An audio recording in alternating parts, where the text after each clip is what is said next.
अस्सलाम वालेकुम जी। बात करते हैं question number 17 exercise chapter number 1। एक कंपाउंड गिवन है आपके पास जिसका नाम है सेरोटिनिन। मॉलिक्यूलर मास इसका गिवन है 176 ग्राम पर मोल। और ये बताया गया ये ब्रेन एंड मसल्स में नर्व इंपल्स को कंडक्ट करता है। एमसीक्यू है कौन सा ऐसा कंपाउंड है जो कि नर्व इंपल्स को ब्रेन एंड मसल्स में कंडक्ट करता है, तो वो कौन सा है आपके पास? उसका नाम है सेरोटिनिन। एंड ये बताया गया कि 4 एलिमेंट से मिलके बना हुआ है, कार्बन, एक हाइड्रोजन, एक नाइट्रोजन, एक ऑक्सीजन। इसका मॉलिक्यूलर फार्मूला निकालना है। सिंपल है, लास्ट एग्जांपल में भी हम क्वेश्चन में भी हमने निकाला था। सेम टू सेम वही प्रोसीजर लेके चलेंगे। सबसे पहले जो से आपके पास एलिमेंट्स गिवन है उनको एक जगह पे लिख लो। कार्बन है, हाइड्रोजन है, ऑक्सीजन है, नाइट्रोजन है। नेक्स्ट पे क्या करना है आपने, इन सब की परसेंटेजेस लिख लो। अगर तो नहीं गिवन है तो फाइंड कर लो, गिवन है तो लिख लो। 68.2% गिवन है कार्बन की, यहाँ पे 68.2, हाइड्रोजन की गिवन है 6.86, ऑक्सीजन की गिवन है 9.08, नाइट्रोजन की गिवन है आपके पास 15.09। अगला स्टेप मैंने समझाया था आपको, इन सब के ग्राम एटम्स या मोल्स निकाल लो। वो निकालने के लिए आपने क्या करना है, फॉर्मूला लगाना है कि mass of carbon element divide by molar mass. Mass में लास्ट वीडियो में भी आपको समझा चुका हूं। मास का क्या मतलब होता है आपके पास? मास का मतलब होता है कि परसेंटेज है ना आपके पास, परसेंटेज है कार्बन की 68.2%। परसेंट का मतलब होता है 100 ग्राम हो गया। 100 ग्राम में कितने ग्राम आपके पास कार्बन मौजूद है? वो आपके पास है 68.2 ग्राम। मतलब जो परसेंटेज होती है वही उसका मास होता है। तो मोल का फार्मूला होता है, लास्ट क्वेश्चन आपने लाजमी देखना है तब भी बात क्लियर होगी ये वाली, क्योंकि last question same to same ऐसे ही था, बस स्टेटमेंट चेंज थी। तो इसके मोल्स निकालने के लिए हमने क्या करना है, जो इसकी परसेंटेज थी वही इसका मास है।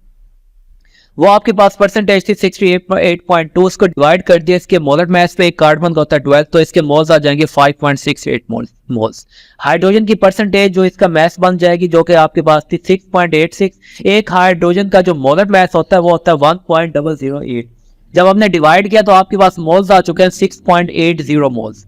नेक्स्ट ऑक्सीजन के मोल्स निकालो, तो ऑक्सीजन में आपके पास जो परसेंटेज थी 9.08, इसको डिवाइड कर दो। एक ऑक्सीजन का जो मास था वो है 16, तो मोल्स आ जाएंगे 0.57।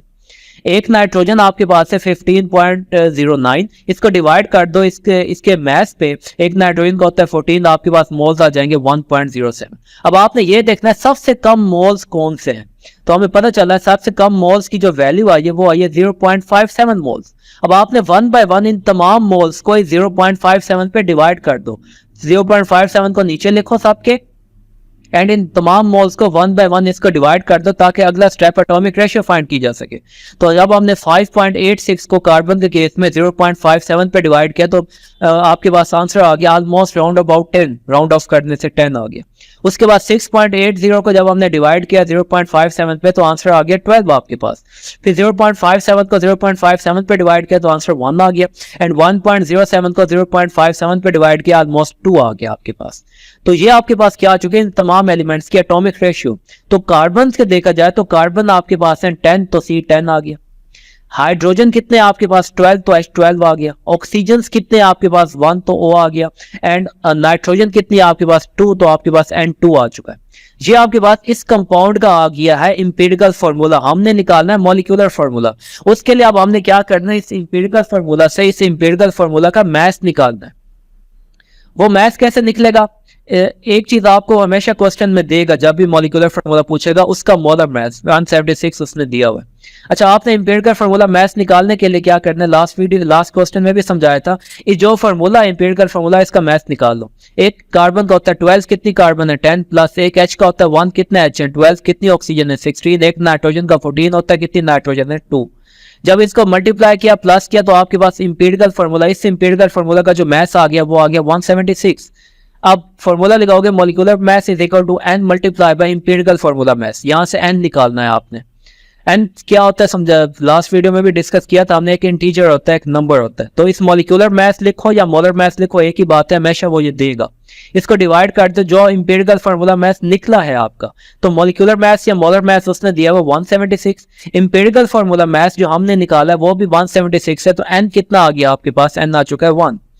जी, तो मॉलिक्यूलर फार्मूला कुछ यूँ निकलेगा, जिसका फार्मूला होता है आपके पास n multiply bye empirical formula. Empirical formula हम निकाल चुके हैं, C10H12ON2 था। n की तादाद भी हम यहाँ से निकाल चुके हैं, जो कि 1 आई थी। जब मल्टीप्लाई हो जाएगा, जो इसका मॉलिक्यूलर फार्मूला था वही इसका एम्पिरिकल फार्मूला आ जाएगा। मोस्ट सिंपल वे में समझा दिया आपको। इंशाल्लाह उम्मीद है आपको समझ आ गई होगी। लाइक, कमेंट, शेयर, सब्सक्राइब कर दीजिएगा पसंद आई है तो video. Thank you very much. Allah Hafiz.